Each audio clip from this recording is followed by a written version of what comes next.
You see, an old man told me once that the hardest thing today is to be an Indian. Now, he did not mean racial discrimination.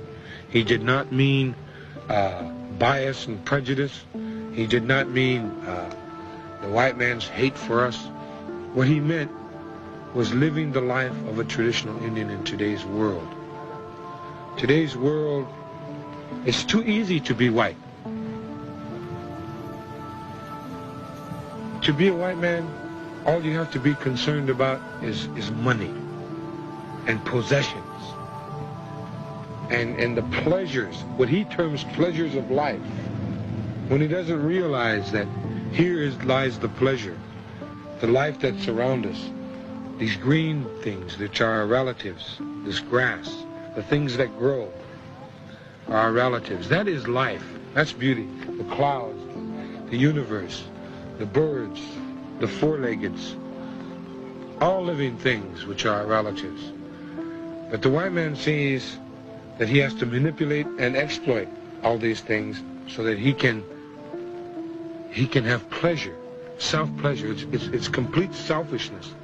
And so this is what that old man meant when the hardest thing today is to be an Indian, to get up with the morning star and pray at the time that the great mystery gave the two-legged the time to pray.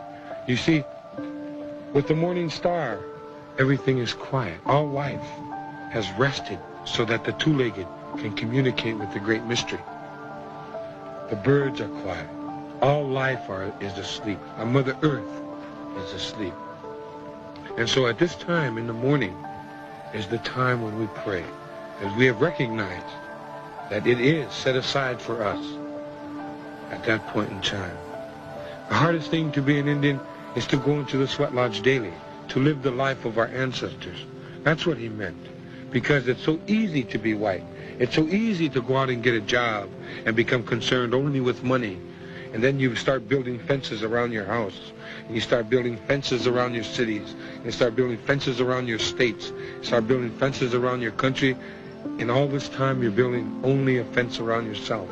And that's the fault of the white man. He is by himself. He lives by himself. He has no relatives. He even goes so far as to leave the land of his ancestors, to leave the burial places of his forefathers. He has no respect, so he is isolated.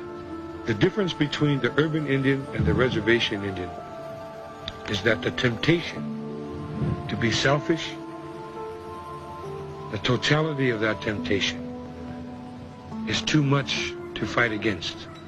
And consequently, to live in the urban areas, as I have done, is to lose your Indian-ness, slow but sure.